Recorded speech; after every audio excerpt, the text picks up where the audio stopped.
저는 초등학교 6학년 때 처음으로 ITC 시작했고 점점 단계가 올라가면서 학원에서나 그냥 가르쳐주는 그런 공부를 하기 위한 영어가 아니라 실제 대화를 하기 위한 영어를 배운다는 것을 더 깨닫게 되었고 지금은 호주에서 UTS라는 대학을 다니고 있는데 거기서 실제 학생들과 소통하면서 발표를 하고 또 토론을 하면서 수업을 듣고 배우는 과정에서 ITC에서 실제 3단계와 4단계에서 우리가 했던 토론과 리포트 작성에 연계가 있었다고 생각을 합니다. 원래 생각했던 거는 호주에서 칼리지 정도만 생각하고 목표를 잡았었는데 ITC 4단계를 마무리하면서 IELTS라는 시험을 접하게 되었고 거기서 이제 점수가 나오니까 호주에 가서 주립대학교를 갈 수 있는 성적이 되어서 실제 학교 성적에는 그렇게 큰 장점이랄까 그냥 높은 그런 성적을 통해서 들어갈 수 있는 그런 거는 거의 없었지만 IELTS 점수를 통해서 학교를 들어갈 수 있는 기회를 얻었고 또 테이프이라는 학교를 통해서 UTS라는 그런 상위 대학에 따로 추가 시험이나 그런 것 없이 바로 이제 입학을 할 수 있게 되었습니다.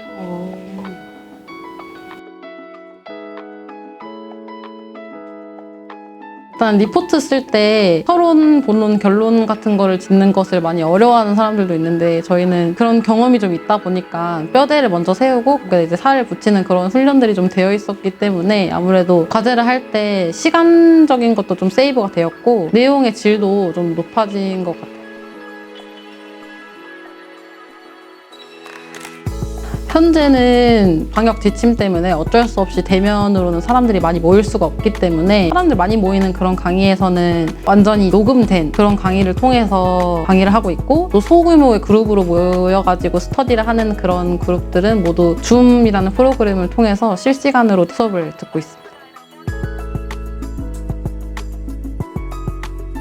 어떻게 보면 외국 유학을 한다는 게 외국에서 친구들과의 경험 그리고 학교 시설을 누려보는 그런 것들에 대해서는 되게 마이너스라고 생각을 할 수가 있는데 저 같은 경우에서는 인터내셔널 스튜던트이기 때문에 강의나 렉처, 튜터 이런 걸 들을 때도 복습하는 것 자체가 굉장히 어려운 세상이었는데 오히려 녹화된 강의를 듣고 또 친구들이랑 소규모로 온라인으로 하기 때문에 덜 어색하고 복습을 할 수 있고 놓친 내용을 다시 한번 들을 수 있다는 점에서 메리트가 그래도 있다고 생각합니다.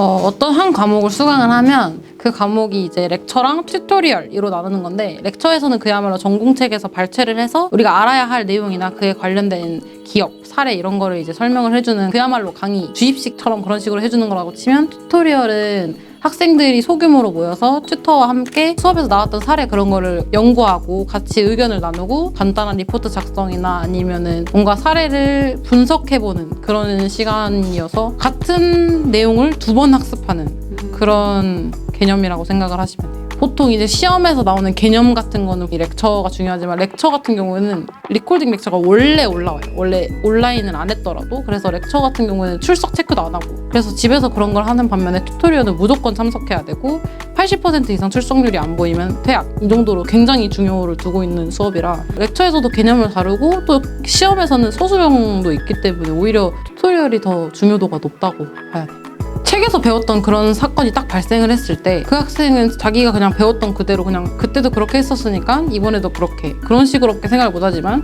그 학생은 같은 사례를 놓고도 친구들과 얘기하면서 이런 시각 저런 시각을 다 들어봤기 때문에 뭔가 같은 문제를 해결할 때도 여러 가지 다방면으로의 해결책을 제시할 수 있을 것이라고 생각을 해요.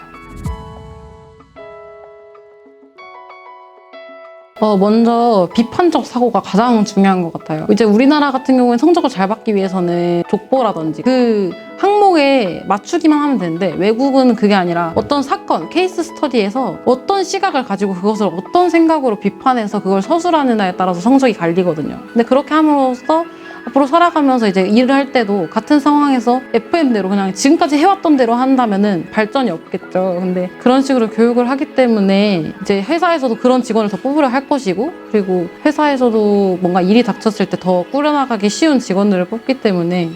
그런 차이가 좀 있지 않을까 하는 생각이 있습니다. 먼저 제가 이거를 가장 훈련을 많이 받게 맞다고 생각한 건 3, 4단계가 아마도 그때 그 중에서도 저는 토론을 했을 때가 가장 그게 발전이 있었던 것 같아요. 제가 원래 성격상 생각하는 것만 제 주장만 맞다고 생각하고 머리로 이해가 돼야 마음이 이해간다 그런 사람이라 항상 제 의견을 수용을 좀 하려고 다른 사람에게 그렇게 강요하려는 좀 그런 게 있었는데 오히려 토론할 때 제 생각은 이 편이 아닌데 다른 편에 서서 얘기를 하게 되면서 이거를 제가 좀 고쳐나갈 수 있는 계기가 되었던 것 같아요.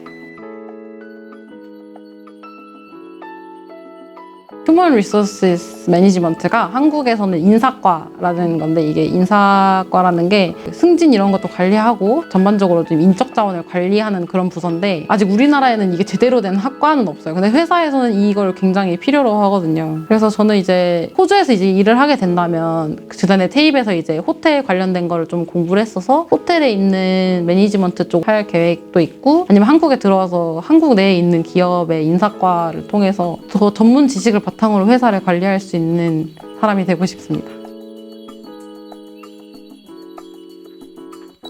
저는 현재 시국에서는 한국 대학교들도 온라인을 하고 있는 학교들이 꽤 있기 때문에 오히려 외국 유학 같은 거를 요즘 같은 시국에 접하는 것이 더 쉬워졌다고 생각을 해요. 왜냐면 솔직히 지금도 뭐 사이버 대학 이런 식으로 생각하면 그렇게 좋지 않은 인식이 있지만 지금은 같은 교육을 온라인으로 받을 수 있고 외국에 나가지 않아도 받을 수 있다는 그런 게 있고 나중에 학위를 받을 때도 이게 환경적인 영향이기 때문에 저희한테 이게 불리한 이익이 없잖아요. 그러니까 지금이 되게 좋은 시기라고 생각을 해요.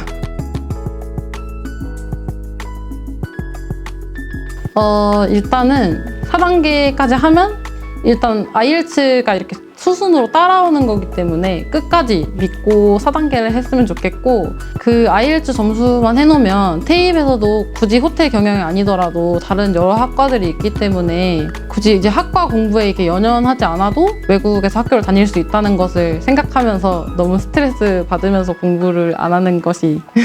중요하다고 생각합니다.